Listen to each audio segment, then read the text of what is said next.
First, to begin, just tell me a little bit about the division-wide stand-down that you had and what that means.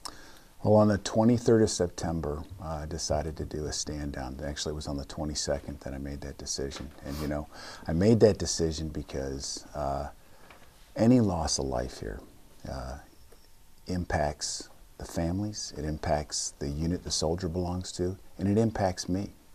And so I made a decision to stand down that day, and it wasn't to focus on training. The focus was to get a better sense of the stressors that soldiers are experiencing in understanding our environment. And we launched that day on 4 lines of effort. The 4 lines of effort are understanding the operating environment, leader development, reliable processes, and then engagement. And I'll talk about each of those. For understanding the operating environment, what I mean by that is we've got to make sure we have a good sense of all the stressors that exist in our soldiers, and it's at echelon. And so we had our most junior soldiers, E1 to E4, in one forum at the battalion level. We had our first line supervisors in another forum, and then our platoon sergeants and our platoon leaders in another forum, with commanders and their non-commissioned officer counterparts, talking to them about a series of questions that I developed with the leadership of this division. And it was to gain a better sense of the stressors that exist out there. We also have followed that up with what I call a council of E1 to E4 and a council of first line supervisors, and they too are exploring these stressors, but also in a non-attributional way, they're developing creative solutions in order to mitigate these stressors that we may not have identified before. So it's always challenging the status quo. It's always challenging our assumptions. Under leader development, we have invigorated our process of certifying our leaders to be able to counsel. Now, it's not just the process of counseling we're focusing on. What we're focusing on is, between leader and led, building a relationship of trust, mutual respect, and empathy. That's where you get into the discussion of different things that are going on in people's lives, where you can talk about stressors, and it helps build upon those relationships that are necessary between our first line supervisors and our soldiers. In addition to that, the 3rd line of effort is reliable processes. And soldiers value their time to spend with their family. They value their training time. They value time to self-develop. And so we're in the business of building readiness here at Fort Riley, Kansas. But what we can do to help with that is we can execute a very disciplined unit training management program so that a soldier can look on the training schedule and know when he or she has time to spend on family time, self-development, things they want to do to help make themselves better. And that includes training with their sergeant. They want that to be on the schedule, and they want to be able to have that opportunity. In addition to that, another reliable process is affording our first line supervisors, and leaders across the division for that matter, time to counsel their soldiers. And so we have solidified that, and there are days of the week where they have time to conduct that counseling. Those are the reliable processes. And then there's this concept of, you know, we have a soldier that lives in the barracks. Soldiers that lives in the barracks, he or she's visited by their first line supervisor to check on their welfare, make sure that they know how to live well. And so it's the thought that the first line supervisor needs to spend some time with those soldiers who are married and live in quarters. And so once a quarter, we're asking our first line supervisors to go visit soldiers in their quarters, not to inspect them, but to check on their wellness and help them to live well better. And then finally, under engagement, there's many different aspects to this. The fact that you and I are talking right now, that's engagement. The messaging that you've seen that I've put out on Facebook and Twitter regarding the value of life, how soldiers are a valued part of our formation, how asking for help is important, And asking for help is a sign of strength and courage. Messages like that, that's my engagement, and I do that with individual soldiers, I do that with groups of soldiers, and of course I've done it on Facebook, Twitter. I've even used what we call the big voice system here to communicate that. But it's more than me. It's engaged leaders at echelon, understanding the circumstances in which their soldiers are living, the state of their well-being, and doing everything we can to make sure that we continue to ensure their resilience as they continue to serve with this unit and at Fort Riley. So why wait so long to address this? I mean, really powerful message with all of that. What prompted it on the 22nd and not, at the first? Well, Molly, what you need to understand is every single loss of life, no matter what the circumstances are, whether it's a training accident or otherwise, every single loss of life has a huge impact on the formation, okay? And we, regardless of circumstances, investigate in great detail exactly what happened, why it happened, and we determine how we can mitigate that from ever happening again. We do that with every single loss, because every loss is huge. But on the 22nd, I made that decision.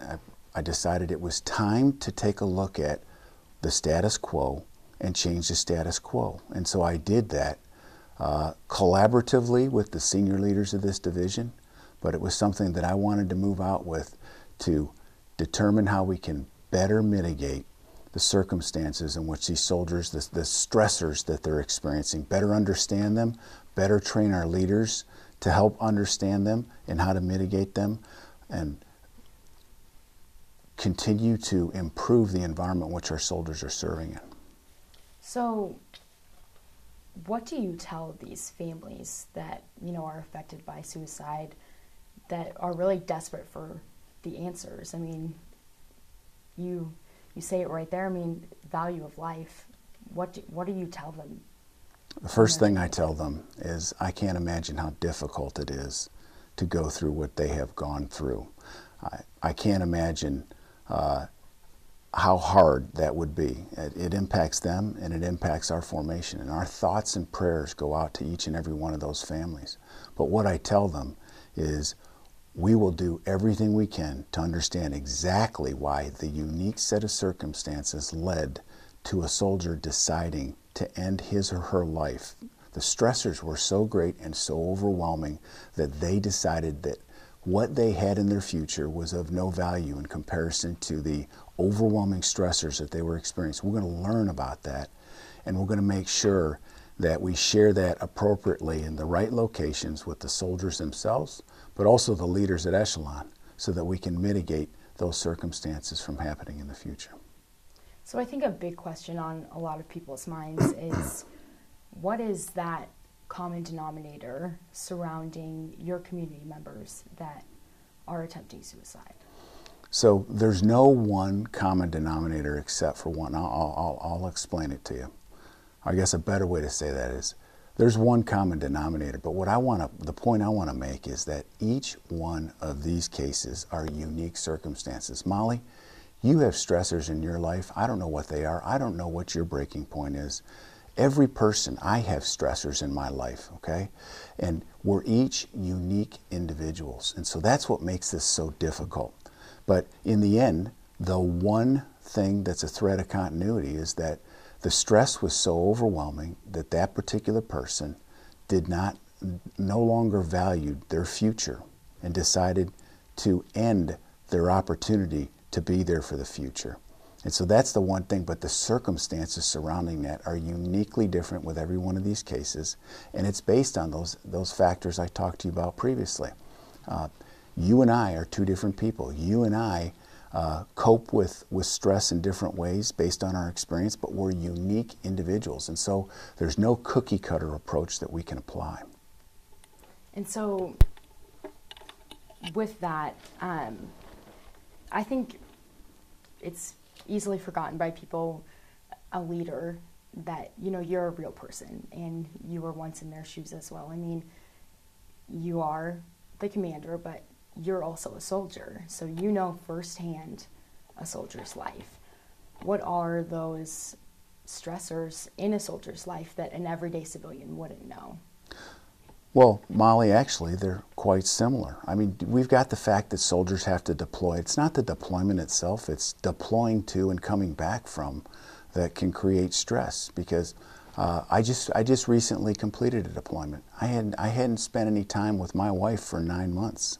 We've been married for 29 years. We had to come back and we had to get used to each other. That is a certain amount of stress, no matter how strong or weak a marriage is. But just like everybody else, soldiers have financial stressors. Soldiers grow up in families where there's stressors that you may not even understand, because we don't completely know what as a soldier sharing everything. And so there's all sorts of stressors that are in the soldier's life, just like in everybody else's life.